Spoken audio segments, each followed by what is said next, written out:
In this video, I'm going to teach you how to use XTrend Speed app. So in order to use this particular application, you first need to head over into your actual Play Store and then download it right here.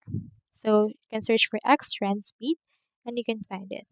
Click on open right here in order to open it, and here it is right there. So you will be prompted to sign up. You can use email or mobile as well as password options. If you have an account, you can proceed to log in as well. So here is what it will look like. You can start trading by opening an account, depositing, and you can start trading using this. It uses as low as zero point 0.1 pips.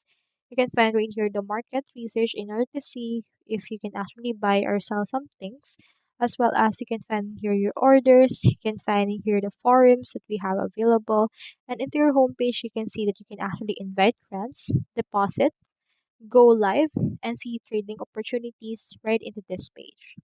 So that's all there is today, and I hope this video helped you out.